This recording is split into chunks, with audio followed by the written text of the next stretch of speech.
Datang khutbah pula, ramai yang tidur. Kalaulah mata cerah belaka pun, khutbah takkan nak buat 3 jam. Paling-paling panjang 20 minit pun dah panjang dah. 20 minit nak cakap apa? Cara yang paling baik adalah dengan menggunakan saluran media massa yang mendapat perhatian rakyat secara meluas. Iaitulah melalui akhbar, melalui akhbar yang famous. Jangan masuk baca ria. Siapa nak baca? Berapa kerak sangat baca ria. Masuk macam utusan, berita harian, akhbar utama yang ramai orang baca. Masuk RTN, masuk TV3, bincang secara ilmiah. Jemput orang-orang yang pakar tentang Wahabi. Bukan berdebat biar dulu. Biar dahulu masyarakat faham apa dia Wahabi. Kenapakah Jakim menuduh Wahabi sesat? Kenapakah Ustaz Zamihan mengatakan Wahabi itu sesat? Tak payah sentuh pasal Dr. Asri. Tutup fail dia dahulu. Cerita tentang Wahabi. Baru masyarakat buka mata, barulah nak cakap pasal Dr. Asri. Barulah lepas tu berdebat. Ini tak. Saya percaya ramai yang masih tak tahu. Bukan saja masyarakat bawahan yang tak tahu, muslimin muslimat. Ustaz-ustaz sendiri pun masih ramai yang tak tahu. Saya sendiri pengalaman berdepan dengan seorang ustaz dan umurnya dah 40-an. Ya, kalau kira 40-an ni lebih. Dah 49, 48 dah kata orang. Ya, dah pun tua lah. Kerana kita mati umur 60, 70. Ya, 40 lebih, hampir 50 ni sepatutnya seorang alim, ya, dah pun dah mantap. Tetapi saya tak salahkannya. Walaupun saya rasa nak salahkan juga. Kerana sepatutnya ustaz lah orang yang paling tahu tentang Wahabi, supaya mengajar kepada masyarakat. Dia kata depan saya, kenapalah orang buang ustaz-ustaz mengajar dekat masjid-masjid? Ada sebuah surau tu, lepas naik AJK baru, buang ustaz-ustaz yang sokong Wahabi. Wahabi tak salah. Apa salah Wahabi? Wahabi kan nak ikut Quran Sunnah. Ini cakap ustaz tu. Lalu saya jelaskan kat dia, ya, ustaz tu dia tak belajar Mekah Madinah, dia belajar dekat Mesir. Ya, saya jelaskan kat dia apa sebenarnya Wahabi, apa beza Wahabi dengan bukan Wahabi. Akhirnya dia kata, oh gitu pula. Nampak? Oh gitu pula. Habis selama ni kau mengajar di surau masjid, apa yang kau cakap? Kalau kau kata wallahu alam, saya tak tahu, selamat. Ini kamu sokong tanpa mengetahuinya. Masyarakat makin keliru, muslimin muslimat. Persoalan Wahabi hanya diketahui oleh orang yang mengkaji tentang Wahabi. Kalau seseorang ustaz dia tak kaji tentang Wahabi, dia cuma baca akhbar, baca secara umum, dia tak dapat beza apakah sebenarnya Wahabi. Sebab itulah kita dengar ada orang, ada menteri simpati pada Wahabi. Menteri agama lah, kalau menteri biasa saya tak heran. Menteri agama simpati pada Wahabi, sokong Wahabi. Ada wakil rakyat sokong Wahabi. Ada ustaz pula sokong Wahabi.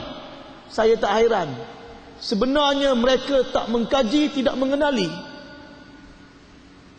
Orang tak kaji Syiah, dia takkan tahu Syiah tu bahaya. Dia kata buat apa kelahi dengan Syiah? Kan Syiah kan orang Islam. Dia cakap begitu sebab dia tak tahu. Kalau dia tahu tentang Syiah, dia rasa nak berperang dengan Syiah. Kerana Syiah sangat sesat. Begitu juga Wahabi. Cuma Wahabi ni tak sampai ke tahap Syiah. Tidak seteruk Syiah. Tapi Wahabi ada baik, ada buruknya. Yang baik itu baik, yang buruk itu bahaya. Jadi Wahabi muslimin muslimat, saya nak ambil masa sebab ini kuliah akidah. Buat apa belajar akidah kalau tak tahu nak beza betul salah? Ya. Wahabi muslimin muslimat, nama ini diambil sempena pejuangnya, bukan perasasnya. Ya, pejuangnya. Kalau kata pengasas dari sudut Wahabi itu memanglah pengasas. Tapi dari sudut asal usul akidah mereka, ulama ini merupakan pejuang sahaja, bukan pengasas. Iaitulah Syekh Muhammad bin Abdul Wahhab. Muhammad bin Abdul Wahhab, seorang ulama yang lahir pada tahun 1706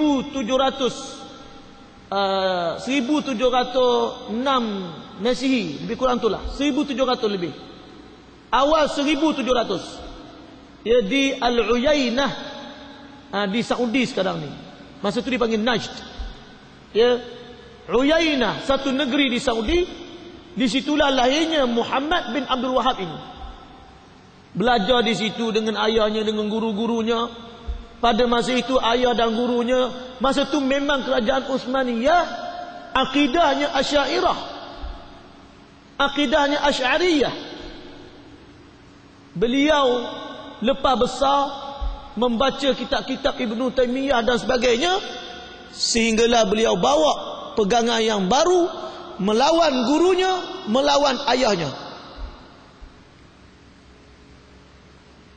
Muhammad bin Abdul Wahhab inilah dikatakan pengasas. Sebenarnya dia tak asaskan. Dia tak kata saya bawa satu aliran yang baru, namanya Wahabi, sempena nama saya. Dia tak kata begitu. Dia tak kata begitu. Macam mana Imam Syafi'i tak pernah pun kata saya bawa satu mazhab baru, hendaklah didaftarkan namanya mazhab Syafi'i. Tak. Orang saja namakan selepas orang ikut Imam Syafi'i ramai. Mereka kata ini mazhab Syafi'i. Padahal Imam Syafi'i tak dakwa dia bawa mazhab baru. Dia kata aku salah seorang daripada ulama yang ijtihad, bercakap tentang hukum hakam Al-Quran dan Sunnah dengan caraku dan ilmu yang diberi oleh Allah kepadaku. Itu adalah kefahaman Imam Syafi'i. Tetapi selepas diikut secara meluas, Imam Syafi'i diangkat sebagai imam mazhab Syafi'i, dan mazhab itu dinamakan Syafi'i. Itu dia cerita. Begitu juga Wahabi ini. Muhammad bin Abdul Wahhab, dia mendakwa, dia bawa ajaran salaf. Dia kata umat Islam sesat kerana meninggalkan akidah salaf. Umat Islam kena kembali kepada salaf. Kena ikut Quran, ikut sunnah, ikut para sahabat, ikut tabi'in. Yang lepas tu tak boleh ikut. Muhammad bin Abdul Wahhab mendakwa bahawa dia menyebarkan fahaman salaf, fahaman akidah yang sebenar, yang betul-betul mengikut Quran dan sunnah. Ini dakwaan Muhammad bin Abdul Wahhab. Lalu beliau sentuh isu-isu yang ada pada masa itu, ya, tentang tawassul kepada Nabi sallallahu alaihi wasallam. Ya, tawassul kepada Nabi merupakan salah satu isu yang besar yang ditimbulkan oleh Wahabi. Wahabi menimbulkan isu-isu, sebenarnya isu kecil, isu furu', isu cabangan agama, bukannya usul, bukannya asas agama. Perkara-perkara furu' yang dikhilafkan oleh ulama. Ya, ulama memang ada banyak pendapat dalam bab itu. Ini yang ditimbulkan oleh Wahabi, oleh Muhammad bin Abdul Wahhab dan pengikutnya.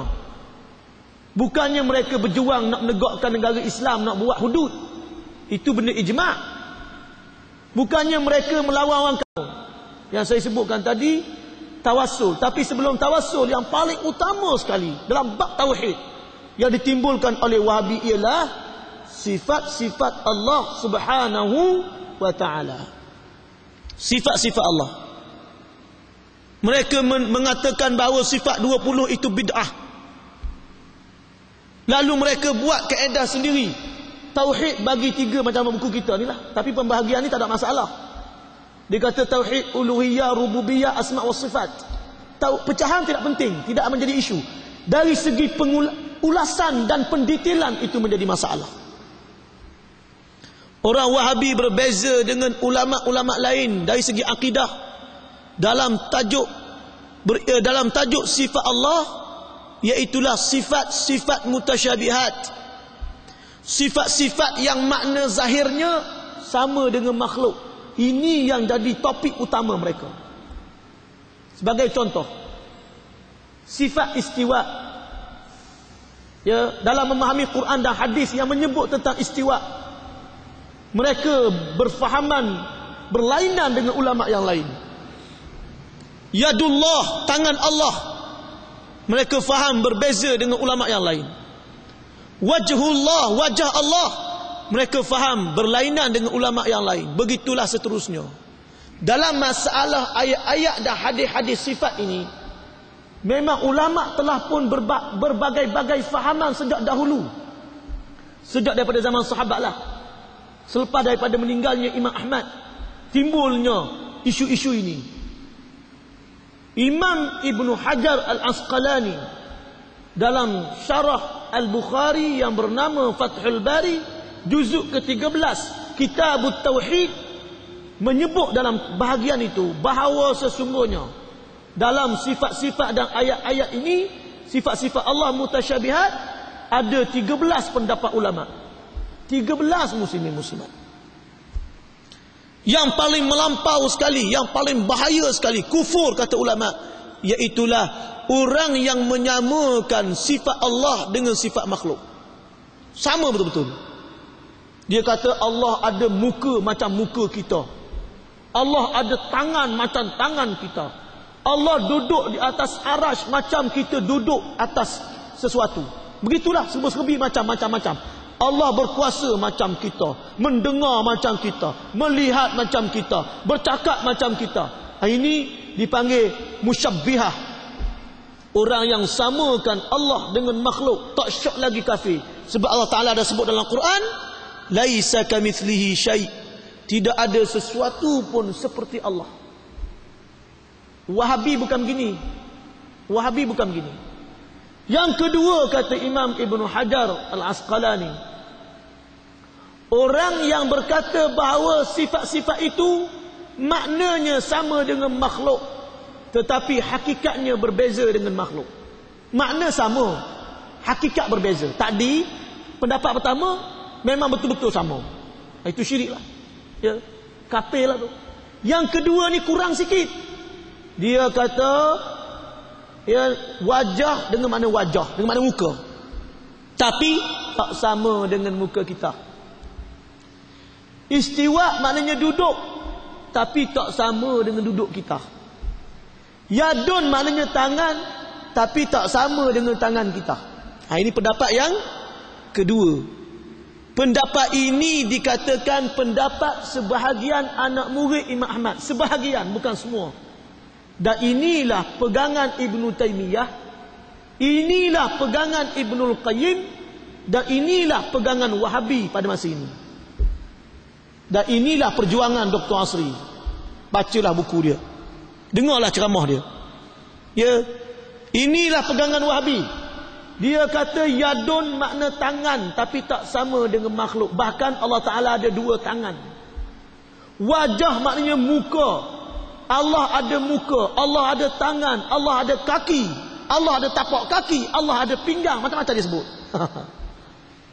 Tapi dia kata apa? Tak sama dengan makhluk.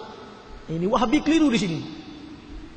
Ulama yang menegur Wahabi mengatakan kamu dengan pendapat pertama lebih kurang.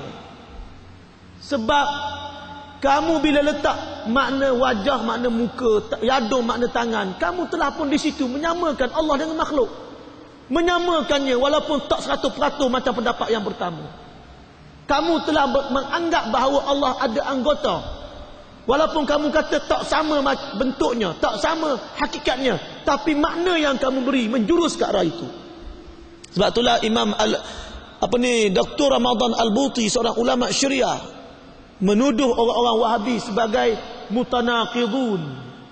Mana apa mutanaqidun? Bercanggah pada kenyataan mereka. Mula-mula kata Allah ada tangan, ya, tiba-tiba kata tak sama dengan makhluk. Macam mana pula? Patutnya kalau kata tak sama dengan makhluk, bukan bermakna tangan lah. Ya, bila kamu kata tangan tak sama dengan makhluk, bercanggah. Tangan tu sifat makhluk. Tiba-tiba kata tak sama dengan makhluk. Macam mana?